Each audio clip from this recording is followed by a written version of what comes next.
Good evening, brothers and sisters from the Seventh-day Adventist Church and the Davidian Seventh-day Adventist people.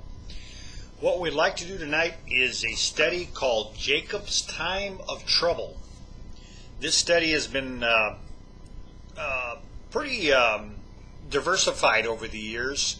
The study basically has two scenarios, and the first scenario basically comes from Davidian Seventh-day Adventist, who say that the Jacob's time of trouble, which is mentioned in Jeremiah 30 verse 7, will happen to God's remnant people before the Ezekiel 9 church judgment. And then we have the second group of Davidian Seventh-day Adventists who say that the Jacob's time of trouble will happen after Ezekiel 9 church judgment. Now, as far as the Seventh-day Adventist teaching on this, this is pretty much an issue based on Ellen White's writings, and we're going to go over that at the beginning of this study. And once you're in a position to see Ellen White's writings about this Jacob's time of trouble and compare it to Brother Hoddif's writings concerning this time of trouble, you have a situation where there's quite a bit of discrepancy, quite a bit of different scenarios, as it were. So what I want to do is kind of put everything out there, and then we'll step back and kind of get a general idea of this whole scenario and how it fits in by putting every piece of the puzzle together. In other words, we're going to look at Ellen White's writings, and then we're going to look at the scriptures, and then we're going to look at Brother Hoddif's writings. And we'll be able to, hopefully at that point, once we've laid it all out there, step back and see a more clear view of this time of trouble. Now, I want to say that this study is very similar to the King of the North study that we as Present Truth believers often discuss and like to study, and in that it's a complicated study. It's not simple and easy to discern. There's a lot of elements and a lot of seemingly almost contradictory references if you're not focused in on the general picture. So this is very similar to that. This Jacob's Time of Trouble study, like I said, it's not simple. It's a complicated study, but we're going to do our best to analyze it and put it out there for the people, particularly because this study has been one of the focused studies over the years, and we felt by the Lord's calling that we should at least represent it in a way that we see it as a full picture, and then you'll have a better idea. So the first part of we did a three-part post on God's Love and Law blog, and we're going to go over the part one post. And basically what we want to look at is the Spirit Prophecy quotes. And so we're going to start with Patriots and Prophets, page 201. And that reads, Jacob's experience during that night of wrestling and anguish represents the trial through which the people of God must pass just before Christ's second coming. The prophet Jeremiah, in holy vision, looking down to this time, said, "We have heard a voice of trembling, of fear, and not of peace. All faces are turned into paleness. Alas, for that day is great, so that none is like it. It is even the time of Jacob's trouble, but he shall be saved out of it." Jeremiah 30, verse 5 to 7.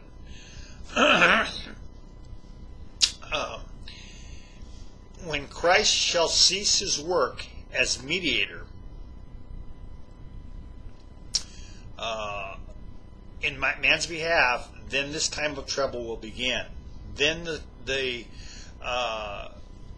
case of every soul will have been decided, and there will be no atoning blood to cleanse from sin.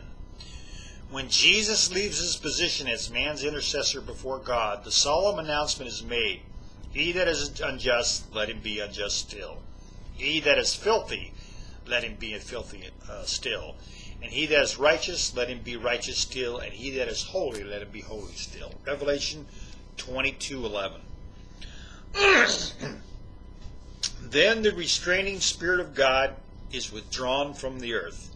As Jacob was threatened with death by his angry brother, so the people of God will be in peril from the wicked who are seeking to destroy them.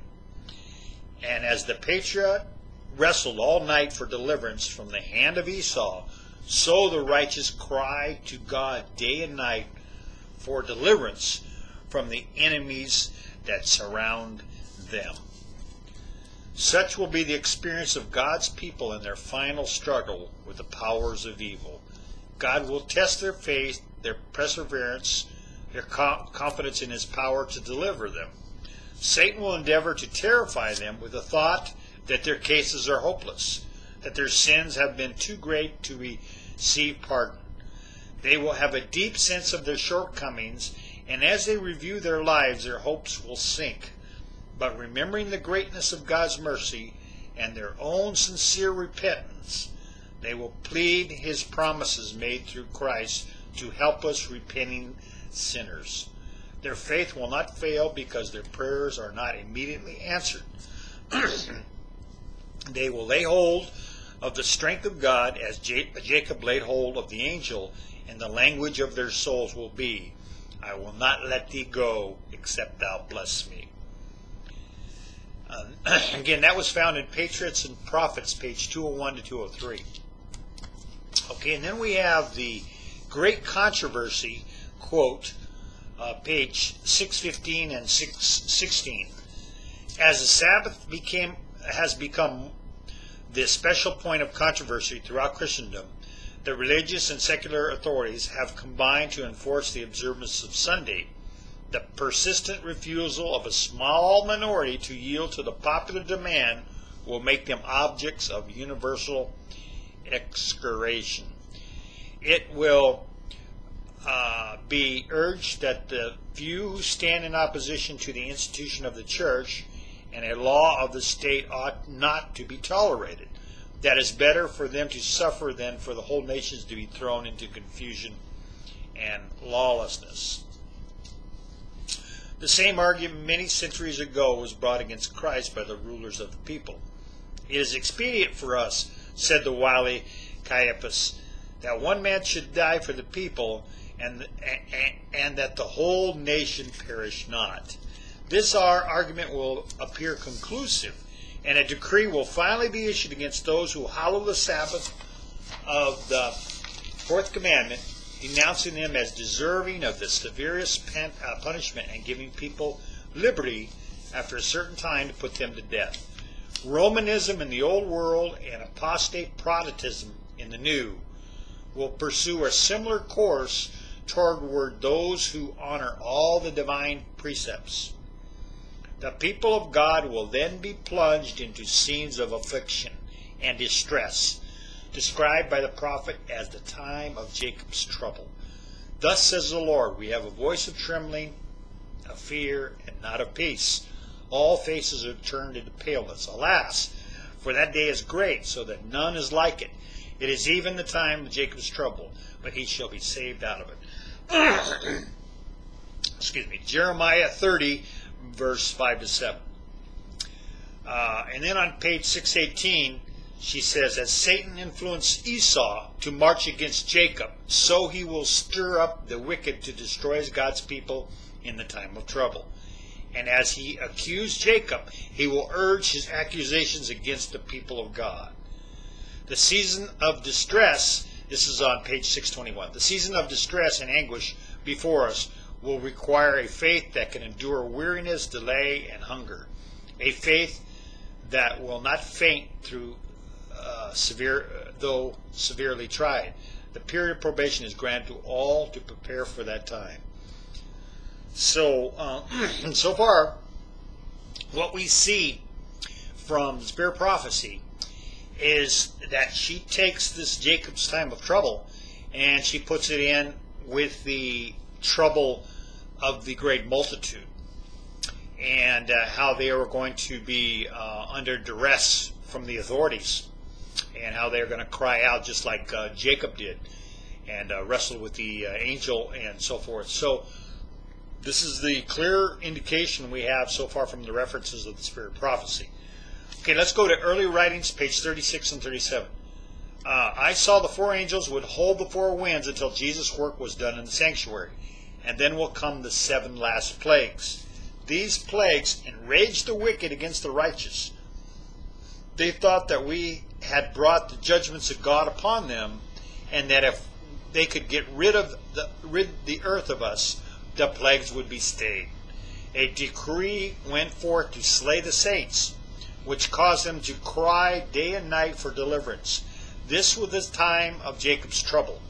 Then all the saints cried out with anguish of spirit and were delivered by the voice of God. The 144,000 triumphed. Their faces were lighted up with the glory of God. So we see in this early writings statement, page 36 and 37, that she places this time of Jacob's trouble during the plagues. And so we not only see in the prior statements that she places it within the loud cry period of the great multitude being called out of Babylon, but now we see that she places it as well in the plague period, when the probation has closed for the world. So we see from Spirit Prophecy a general outline here, that she gives light to this Jacob times of trouble in regards to the great multitude. And we're going to see this more as we go, because we are aware that when the Lord gave us Ellen White to begin our Seventh-day Adventist Church, He wasn't finished with the unrolling of the scroll. He didn't leave this last message to Ellen White. So when we understand that, we see that Ellen White was given light on certain aspects of this time of trouble, and it's particularly in regards to the great multitude. But we also know that she forecast in Testimonies to Ministers, page 475, another prophet to come, and that was the, quote, Elijah prophet. Yes, the Lord made that promise in Malachi 4:5, that Elijah the prophet would come before the great and dreadful day. So when we understand this, we now can see that her light was limited in certain areas, and this particular understanding of the Jacob's time of trouble is a perfect example of that limited light. And you'll see, like I said, more as we go on. This is very similar to her light in regards to the premillennial kingdom established in Israel. She wasn't given very much light concerning this. Where Brother Hadaf, who many of us present truth believers believe is the prophesied, quote, Elijah to come, did have a lot of light concerning this pre-millennial kingdom. And he also had more defining light concerning this Jacob's time of trouble. So that'll be the end of the first part that we want to go over, is establishing just where Spirit Prophecy had the light concerning this trouble. So let's go to part 2, and we will start to quote some of the Brother Hadaf quotes, so we can get another view here. what we're going to do is quote Timely Greetings, Volume 1, number 45, page 14 and 15.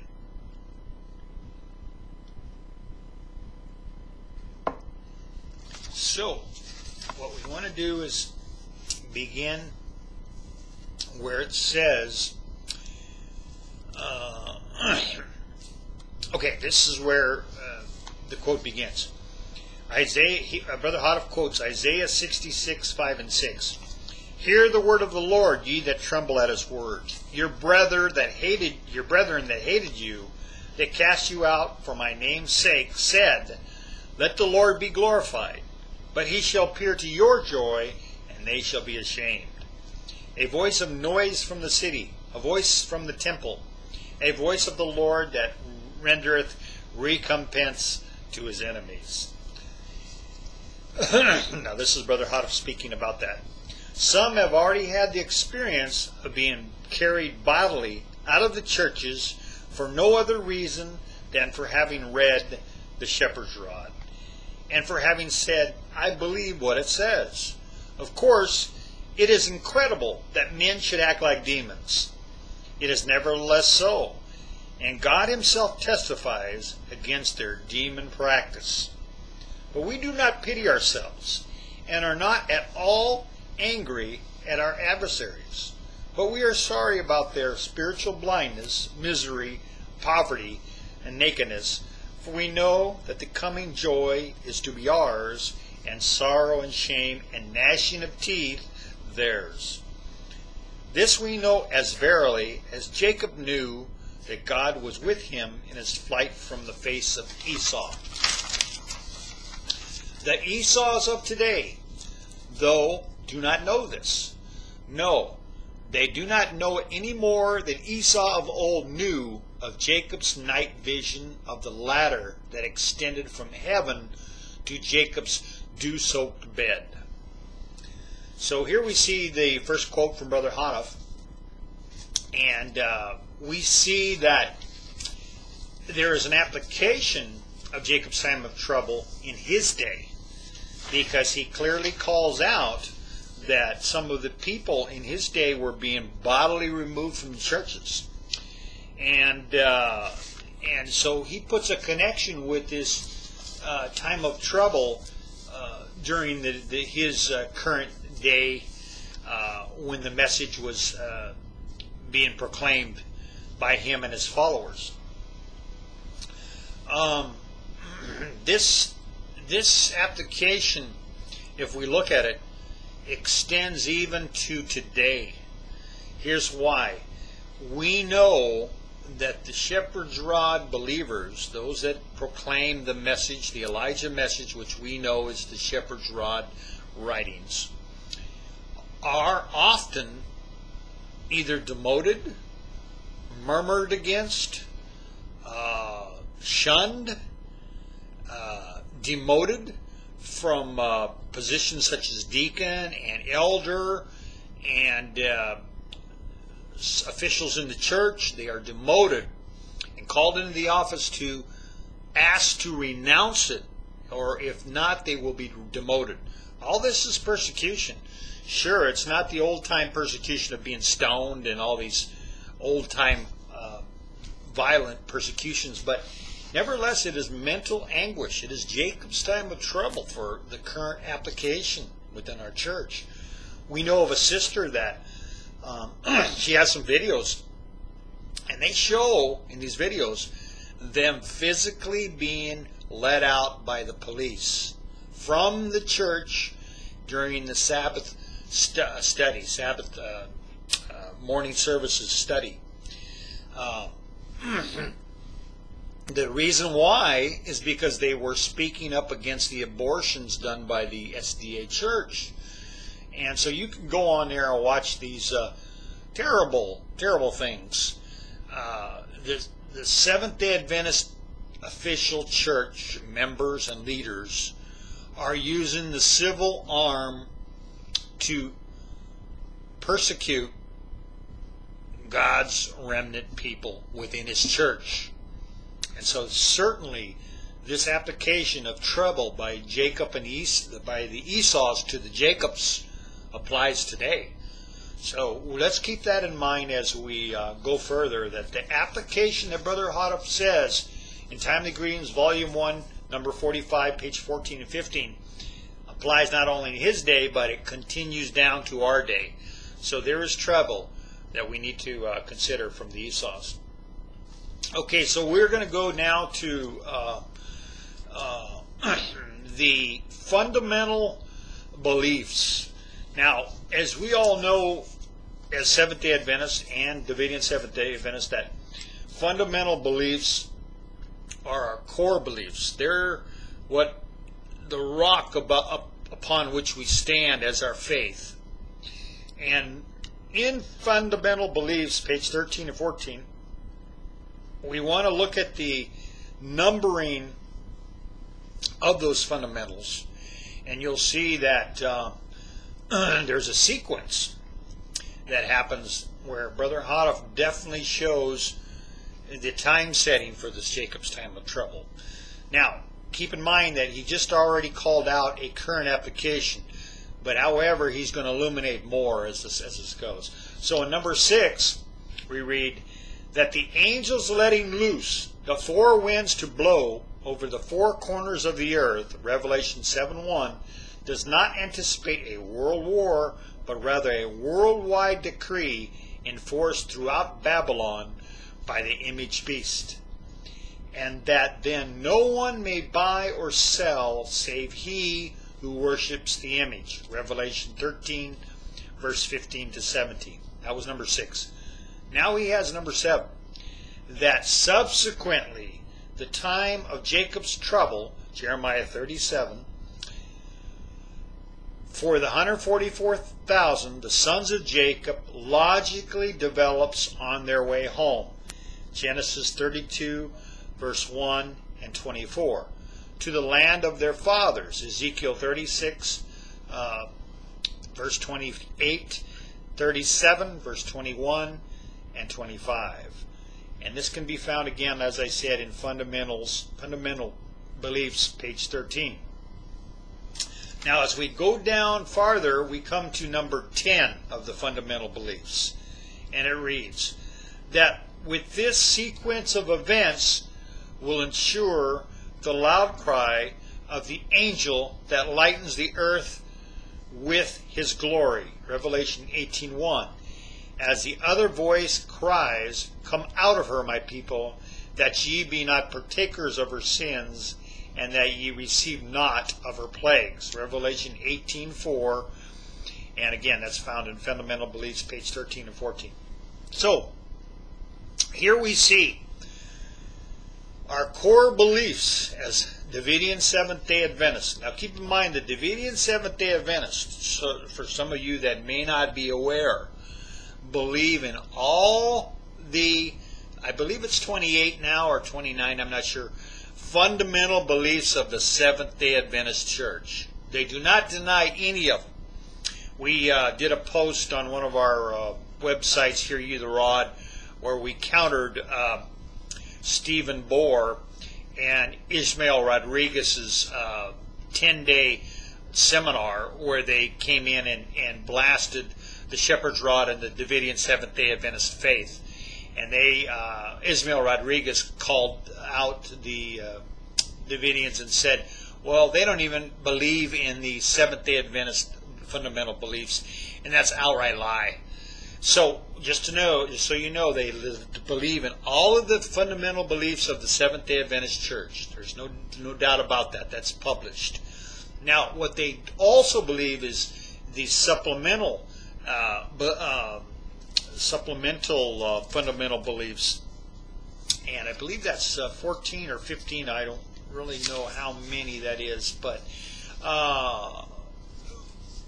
so we see clearly that in these supplemental fundamental beliefs, Brother Hodoff says that subsequently, and that means subsequently to number 6, which is the winds let loose.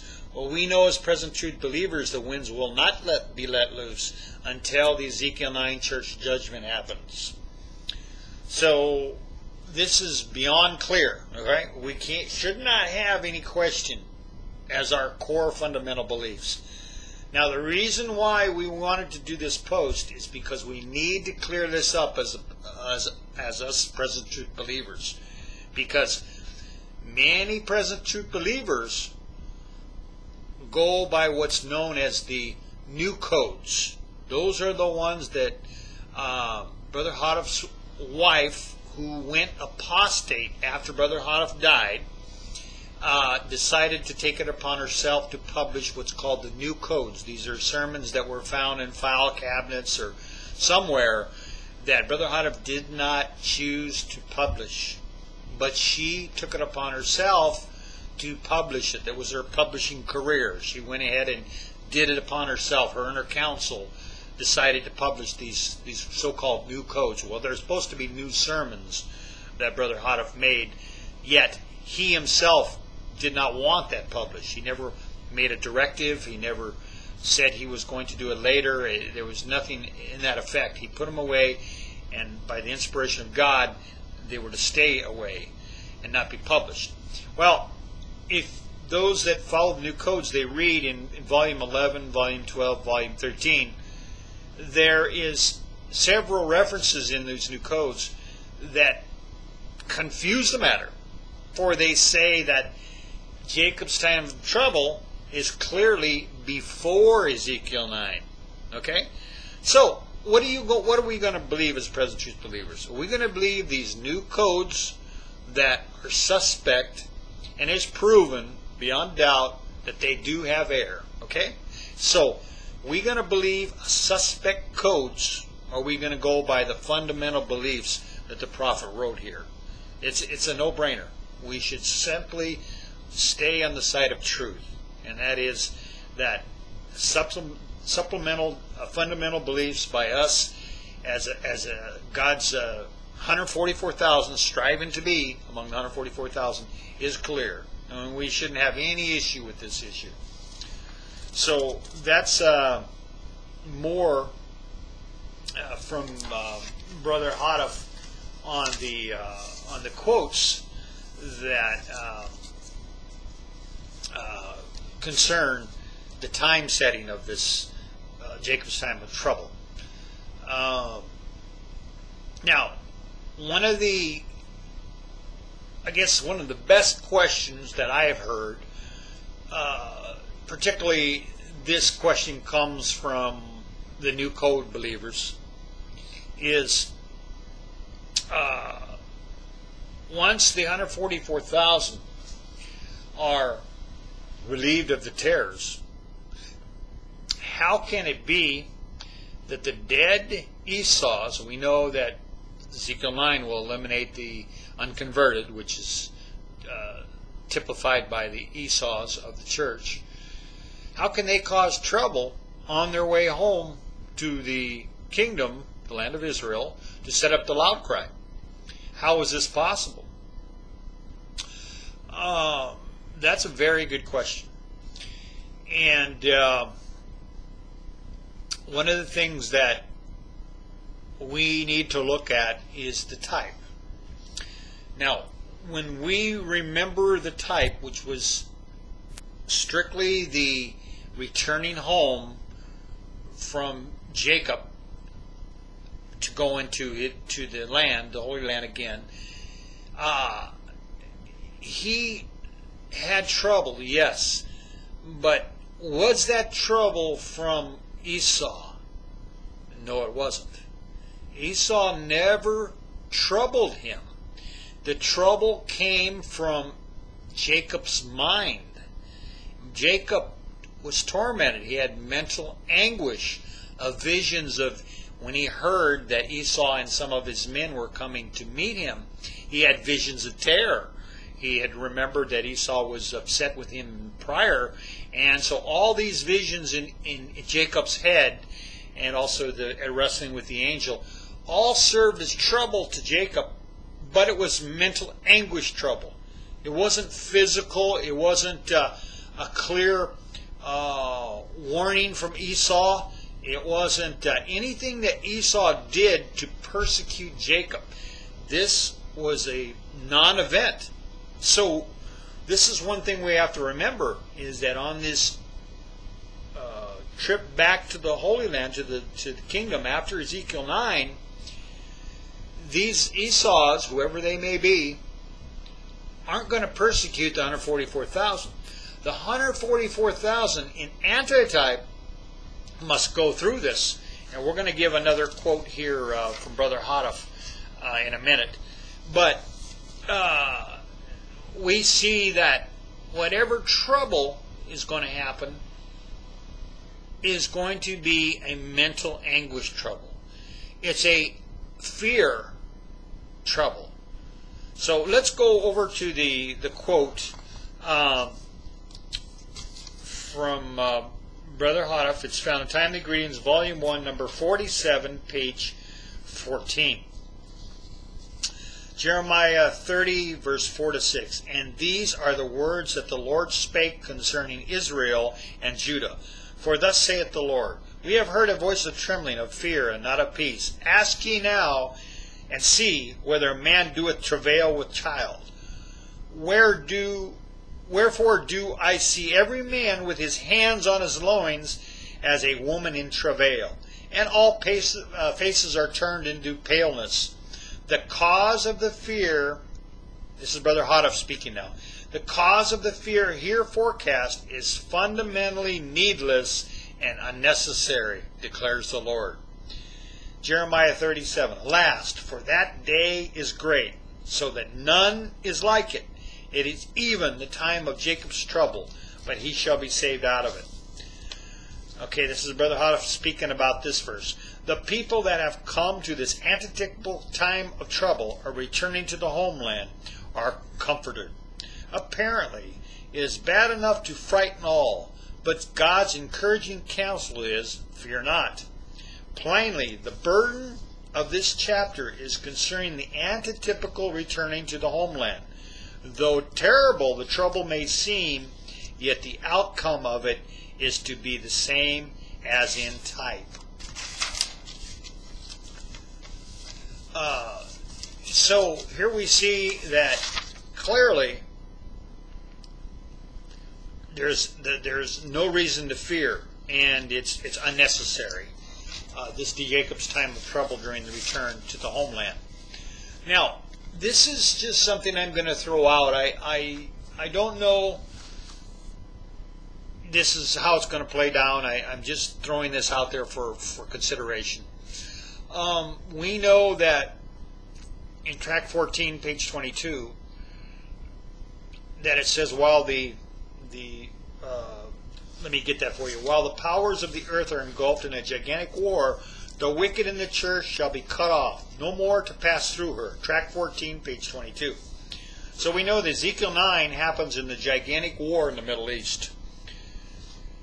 We also know that that is getting hot. That's a different subject, but I want to let you know that this war seems to be ready to pop, which means Ezekiel 9 is ready to pop.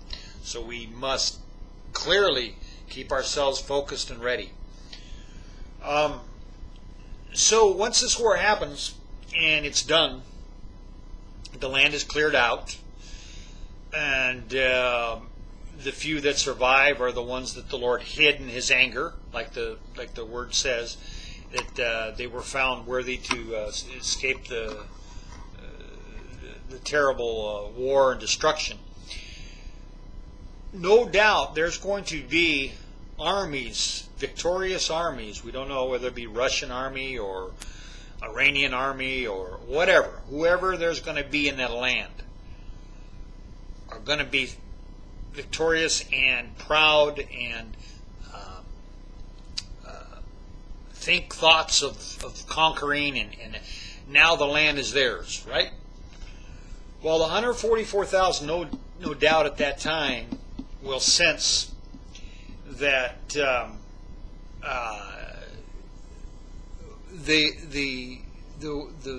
church judgment has happened, the war has happened, and that is their time to get going. That is their time to get back to the Holy Land. In fact, in Hosea 11:10, it says, "They will walk after the Lord. He will roar like a lion. Indeed, he will roar, and his sons will come trembling from the west. And this is Isaiah 28:21. For the Lord shall rise up as in Mount Perazim. He shall be wroth as in the valley of Gibeon, that he may do his work, his strange work, and bring to pass his act, his strange act. So, at that time, the 144,000 are going to be returning home. The image or the thought of going to the homeland where these powerful armies are just now established because they're victorious in the war, and basically going in there and kicking them out, has to be fearful. I mean, if you think about it, this would be pretty much a thought that would trouble us as God willing, one of the people making the trek back to the homeland. So this is an idea that I was just saying that could possibly happen, but like I said, we don't know the details of this specific time of trouble after Ezekiel 9. All we know is that it's going to be fundamentally needless, and that it'll all work itself out, as Brother Hodov said. So back to the whole picture now. What I wanted to say is that it appears there's a double application here on Jacob's time of trouble. There's an application for 144,000, those that survived the church judgment on their way home, because we see that clearly in Fundamental Beliefs and TG number 47, volume 1. And then we see from Spirit Prophecy the application for the great multitude. Those that are still in Babylon, they got out of Babylon, but they haven't made it to the kingdom yet. Those are the ones that go through their time of trouble, because they have this fear that the Esau's are going to come to get them, just like the 144,000 had a fear when they took off after Ezekiel 9 church judgment towards the Holy Land. So that's the only way that we can harmonize all the references from the Elijah message and Spirit Prophecy to get a big picture. And as we said, the details really won't be known until that actually happens. But it's good to understand, and it's also good to know that we as Present Truth believers should stand on our fundamental beliefs, and that is the time setting that Ezekiel 9 will happen after Jacob's time of trouble will happen after Ezekiel 9, per the fundamental beliefs. So we hope you've been blessed, and that will conclude the Jacob's time of trouble study, and we'd like to close with prayer. Thank you, Father, for allowing us to do this study. This is a very complicated study, but may they have some glimmer of light and understanding of this trouble. And we shall know soon, Lord willing, that you will guide us and show us all the particulars and all the facts concerning this study. We ask this and thank you for your holy word and your truth, and you're guiding us into all truth. In Jesus' name, amen.